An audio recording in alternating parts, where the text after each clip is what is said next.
So as you can probably tell from the title of this video, the subject this month being discussed as one of the topics with Channel Mum is whether you should be a stay-at-home mum or go to work after having children. My current setup I absolutely love, and I consider myself a stay-at-home working mum.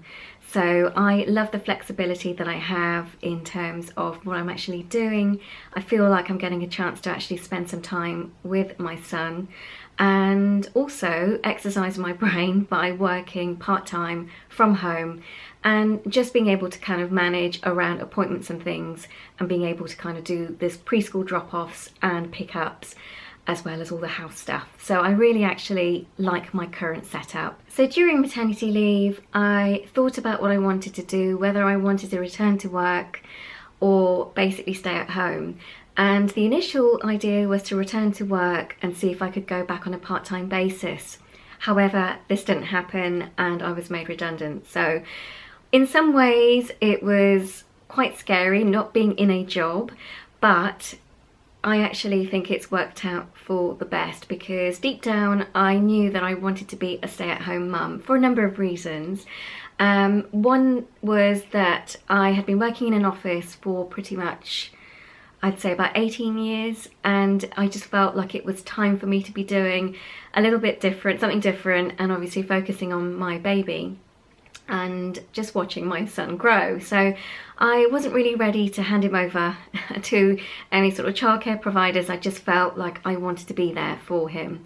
So that was one of the things which actually did appeal to me about becoming a stay-at-home mum.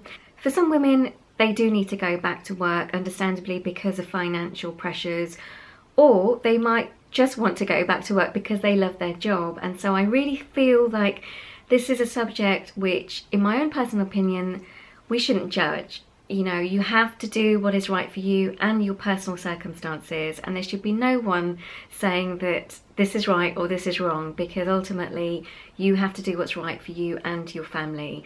So I absolutely love the fact that women are able to go back to work, because I think years ago it's kind of frowned upon. If you have a career or you love your job and you want to develop yourself other than being a mother, then go for it. I am working part-time from home for Channel Mum, which is one of the best things I've ever done. I absolutely love it.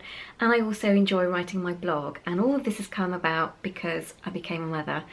Basically, grab yourself one of these and just write down what you want to do and what your thoughts are, because I found that it was quite helpful to talk to women who were stay-at-home mothers and women who were going out to work, just to kind of get an idea of how they felt, what sort of pressures they had. There were a lot of opportunities to work from home, and I think things like, you know, franchises is one thing. There are many franchises that you can kind of get involved with, things like, I don't know, sort of setting up a sensory class in your local area, and you know, different clubs and things. So that could be something that could be looked at. Or maybe starting your own online business. I've seen a lot of people on Instagram start their own businesses, so it could be something that you're doing at the moment, like a hobby or an interest which you could develop. Maybe sit down and write a plan about where you want to kind of see yourself in a few months' time, if it's still the job that you want to do, or maybe look for a job that's local to yourself. So there are pros and cons to everything, and like I was saying before, we shouldn't really judge. We just do what we need to do. I had the option, so my husband and I sort of talked about it, and he was happy if I wanted to go to work, or he was happy if I didn't want to go to work. It was really down to me. So I feel quite fortunate that I had that choice. I know at some stage I will want to go out to work when Jay's a little bit older, and that's fine, because it's something which I'm used to working, and I'm used to kind of doing something other than being a mum, because let's not forget, it is the toughest job in the world. I can vouch for that. And I've worked in a kind of pressurized environments before, but this is really relentless. There are no sick days, and you know, it's a 24-hour shift, so to speak. For women that actually do go out and work and are managing childcare and so forth, it's a juggling act.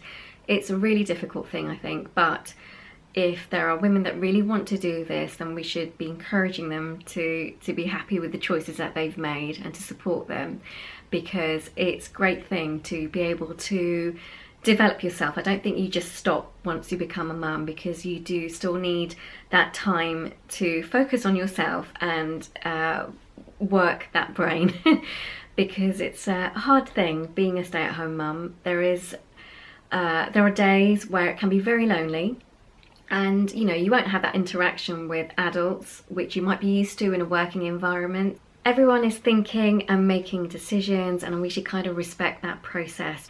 Many people think of stay-at-home mums as quite privileged. Let me tell you, it's not. It's actually quite hard to kind of keep the focus all day because you're doing the same things. It's pretty much like the film Groundhog Day. It's on repetition. 2.5 years has really flown by. I know I'm not going to get that time back, and within a year or so he'll be at school. I'm grateful for that I'm being able to kind of have this time here, not rush around in the morning, other than the fact that when we go and do our preschool drop-offs. But you know, he gets to be him and have his time playing and learning, and I get to be here at my workstation developing my blog and developing my YouTube channel this year. So it's all kind of come together. Please leave any comments or suggestions or anything that you feel might be relevant to this video. If you haven't subscribed to Channel Mum, go ahead and do so, because there are plenty more videos on this subject alone. And if you haven't subscribed to my channel, please do so. I'd love to see you in my next video.